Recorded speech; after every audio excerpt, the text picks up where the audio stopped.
Ada and Tola met at the University of Lagos, where they were both studying engineering. They were assigned to work on a group project together, and they soon discovered that they had a lot in common.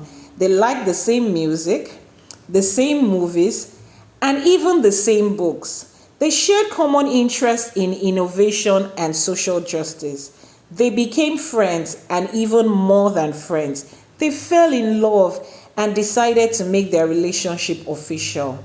They were happy, but they knew that their families would not approve.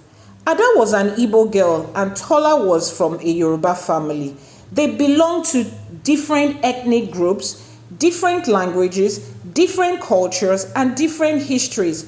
Their parents had grown up during the Civil War when the Igbo tried to separate themselves from the rest of the country. The war had left deep scars and mistrust between the two ethnic groups. Ada and Tola tried to keep their relationship a secret.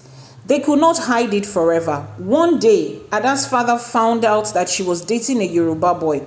He was furious and threatened to disown him if he did not break up with her. He said, "I will never accept a Yoruba son-in-law. I have arranged a marriage for you and an Igbo man from a wealthy and respectful family." Ada was heartbroken, but she refused to give up on Tola. "Papa, I love him and he's the only one I want to marry. Please give Tola a chance. Know him as a person and not as an enemy." Tola's father and uncle also found out about his relationship with Ada. They were shocked and tried to persuade him to end it. They said he was making a big mistake and he will ruin his future if he married an Igbo girl. They reminded him that Igbos were greedy, selfish, and untrustworthy, and they will only use him for his money and his status. His mother said she has already found a suitable Yoruba girl for him who was beautiful, educated, and from a good family. Tola was hurt. He stood by Ada and he told his mother he loved her and that she is the only one he wanted to marry. Told his mother to give Ada a chance and see her as a person and not as a threat. Ada and Tola decided to elope, to get married in a civil ceremony. They hoped their parents would eventually come around and accept their marriage. They rented a small apartment in Lagos and continued their studies.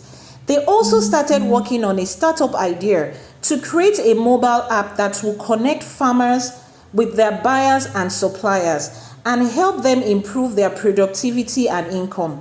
They believed their app would make a positive difference in the life of many Nigerians and that it could also promote peace and unity among the different ethnic groups. However, their happiness was short-lived. One evening, they were returning home from a meeting with a potential investor. They were attacked by a group of thugs. The thug recognized them as an intertribal couple and they started hurling insults and threats at them. They accused them of betraying their own people and being traitors and enemies. They beat them up and tried to drag them apart. Ada and Tola fought back and quickly managed to enter their car. They drove away, but the thugs followed them and chased them down the road. Ada and Tola were terrified and prayed for safety. They reached a bridge and tried to cross it, but the thugs were faster and caught up with them. They rammed their car from behind and pushed it over the edge. Ada and Tola screamed as their car plunged into the water. They held each other's hands and whispered their love for each other. They closed their eyes and waited for the end. No, it is not the end. Hit the notification bell, click on subscribe, and watch out for part 2 of Miracle of Love from African Stories. See you next week.